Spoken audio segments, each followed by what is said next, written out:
নমস্কার বন্ধুরা, চলুন আজকে একঘেয়েমি রুটি, পরোটা, লুচি, ভাত সব ছেড়ে ভিন্ন স্বাদের খাবার তৈরি করি। যে খাবারটা সকালবেলা ব্রেকফাস্টে, এমনকি রাতে ডিনারে আমরা কিন্তু চটজলদি বানিয়ে নিতে পারি। খেতে ভীষণ ভালো লাগে আর মুখের রুচিও কিন্তু পাল্টে যায়। তো তার জন্য আমি মসুর ডাল দিয়ে শুরু করছি। আপনারা আপনাদের পছন্দের ডাল নেবেন। 1 বাটি ডাল ভালো করে ধুয়ে 2 বাটি জল দিয়ে এটাকে আমি একটু লবণ আর একটু হলুদ দিয়ে সেদ্ধ বসিয়ে দেবো। তো এটা খাওয়ার জন্য আমার একটা সাদামাটা সবজির দরকার। তো তার জন্য আমি নিলাম আলু। দেখুন ছোট ছোট করে একটু খোসা রেখে আলুগুলোকে আমি কেটে নিয়েছি। তো এইবার আলুগুলোকে ভালো করে ধুয়ে আমি রান্না করে নেব। তো তার জন্য গ্যাসটাকে অন করে আমি এখানে সাদা তেল দিলাম 1.5 চামচ মতন। আপনারা সর্ষের তেলও কিন্তু তৈরি করতে পারেন। আমি সাদা তেলে খাই, তার জন্য সাদা তেল দিলাম। তো এখানে একটু কালো জিরে আর সাদা জিরে আমি ফোড়ন দিলাম, কাঁচা লঙ্কা ফোড়নে দিলাম। আপনারা যে কোনো কিন্তু একটা জিরেও দিতে পারেন, যেটা আপনাদের পছন্দের। তো কালো জিরে সাদা জিরেটার থেকে খুব সুন্দর যখন ভাজা গন্ধ বেরিয়েছে আর কাঁচা লঙ্কার থেকে, তখন আমি এর মধ্যে ধুয়ে রাখা আলুগুলোকে দিয়ে দিলাম। আলুগুলোকে দিয়ে এবার একটুখানি লবণ দিয়ে সুন্দর করে আলুগুলোকে কিন্তু আমি গ্যাসের ফ্লেমটাকে মিডিয়ামে করে রেখে একটু ঢেকে আমি আলুটাকে ভালো করে ভেজে নেব। আলুটা কিন্তু অবশ্যই ভালো করে ভেজে নেবেন, তবে খাবারটা বেশি ভালো লাগবে। যেহেতু এটা কোনো রকম মশলা ছাড়া তৈরি হবে, তার জন্য আলুটা সত্যি একটু ভাজার দরকার, না হয় কিন্তু খাবারটা খেতে ভালো লাগবে না। তো আলুটা দেখুন হালকা যখন ভাজা হয়ে গেছে, তখন এর মধ্যে একটু হলুদ দিলাম। হলুদ দিয়ে সুন্দর করে আরও কিছুক্ষণ ভেজে নিলাম। তো দেখুন এই পর্যায়ে আলুগুলো কিন্তু প্রায় সেদ্ধ হয়ে গেছে। তো ভাজা হয়ে গেলে এইবার আমি এর মধ্যে ঝোলটা দিয়ে দেবো। একটু হালকা গরম জল দেবো, তাহলে খাবারটা খেতে ভালো লাগবে। তো দেখুন এখানে এই খাবারটার বেশি সবজির মানে এই সবজিটার বেশি ঝোল লাগবে না বলে আমি 2 বাটির মতনই জল দিলাম।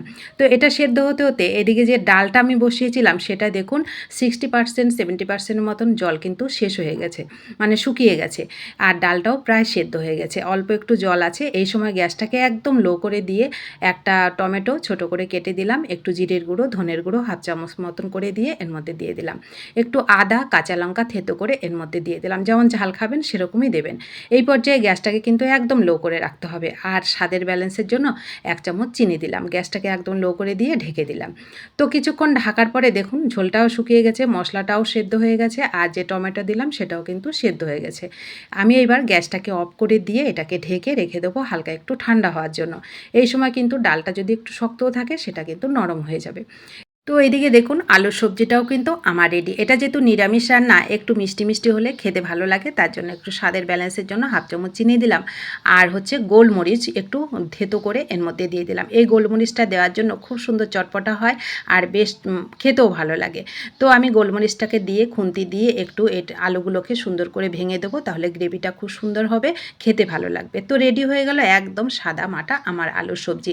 যারা খেয়েছেন এই সবজিটা তারা তো জানেন এই সবজিটা খেতে কত মজার হয়। তো হয়ে গেল। এদিকে দেখুন ডালটা যেটা ঢেকে রেখেছিলাম ডালটাও হালকা ঠান্ডা হয়ে গেছে, আর কিন্তু ডালটা খুব সুন্দর নরম হয়ে গেছে। এবার আপনারা যে কোনো আটা কিংবা ময়দা দিয়ে করতে পারেন। আমি দুটো মিক্সড করে করছি। প্রথমে 1 বাটি আমি ময়দা দিলাম, 2 চামচ একটু হালকা খাস্তা করার জন্য সুজি দিলাম। আপনারা চাইলে দিতে পারেন, নাও দিতে পারেন। তো এখানে আমি 1/2 চামচ সাদা জিরা একটু হাতে ম্যাশ করে দেব, আর হচ্ছে 1/2 চামচ দিলাম হচ্ছে জোয়ান। জোয়ান আর সাদা জিরাটা দিলে গ্যাস অম্বলেরও যেমন সমস্যা হয় না, সেরকম খুব সুন্দর একটা ফ্লেভার হয়, খেতে ভালো লাগে। একটুখানি কারি পাতা খুবই সামান্য কুচিয়ে এর মধ্যে দিয়ে দিলাম। এইবার চামচটাকে তুলে এখানে 1.5 চামচ মতন 2 চামচ মতন আমি সাদা তেল ব্যবহার করেছি। এই তেলটা দিলে আর এই যে মাখাতে হাতে কিন্তু লেগে যাবে না, মাখাতেও সুবিধা হবে। তো আমি তেলটাকে দিয়ে ভালো করে মেখে নিলাম। এইবার আমি ব্যবহার করছি হচ্ছে আটা। বাকি যতটা লাগবে ততটাই আমি আটা দিয়ে এটাকে সুন্দর করে মেখে একদম সফট করে ডো রেডি করে নেব। তো দেখুন ডোটা রেডি হয়ে গেল। এইবার আমি লেচিগুলোকে কেটে নেব। লেচিগুলো একটু মোটা মোটা করে করব, কারণ এটা একটু মোটা মোটা তৈরি করলে খেতে ভালো লাগে আর দেখতেও সুন্দর লাগে। তো এইবার একটুখানি তেল দিয়ে এগুলোকে সুন্দর করে বেলে নেব। তো আজকে আমি তৈরি করব হচ্ছে মসুরির ডালের খাস্তা কচুরি। এই কচুরিগুলো কোনো রকম ঝামেলা ছাড়া তৈরি হয়, খেতে ভীষণ ভালো লাগে আর খুব চটপটা হয়। তো প্রত্যেকটা কচুরি দেখুন এরকম সুন্দর ফুলকো ফুলকো হবে। প্রত্যেকটা কচুরি হালকা একটু খাস্তা হবে এই সুজিটা দেওয়ার জন্য। আমি এখানে আটা ময়দা মিক্সড করে করেছি, আপনারা কিন্তু যে কোনো একটা দিয়ে করতে পারেন। তো তো দেখুন প্রত্যেকটা কচুরি এরকম সুন্দর ফুলকো ফুলকো হবে, আমি ওইগুলোকে ভেজে নেব।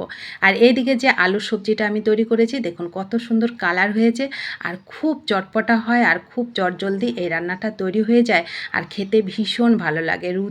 আপনারা এটা রুটি, পরোটা, লুচি, ভাত সব কিছুর সাথে কিন্তু খেতে পারেন।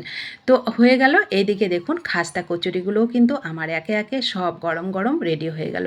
এইগুলো বন্ধুরা আপনারা সকালবেলা ব্রেকফাস্টে কিংবা রাতে ডিনারে একঘেয়েমি রুটি পরোটা ছেড়ে আমি বলবো এরকম ভিন্ন স্বাদের খাবার তৈরি করে খেয়ে দেখুন, বেশ মুখরোচক হয় খাবারটা, খেতে ভীষণ ভালো লাগে।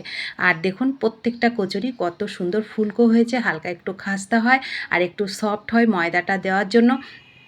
দেখুন কত সুন্দর, দেখলেই আপনাদের জিভে জল এসে যাবে, আর যখন তৈরি করে খাবেন তখন মনে হবে এই খাবারগুলোই খুব চটজলদি তৈরি করে খাই, খেতে ভীষণ ভালো লাগে। তো দেখুন তৈরি হয়ে গেল আমার মশলা ডাল দিয়ে খাস্তা কচুরি আর সাদা মাটা একেবারে সবজি।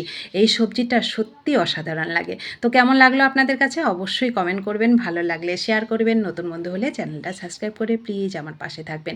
যারা পাশে আছেন তাদেরকে আমার অসংখ্য অসংখ্য ধন্যবাদ ও ভালোবাসা। আর রেসিপিটা ভালো লাগলে বন্ধুরা একটা লাইক করতে কিন্তু ভুলবেন না।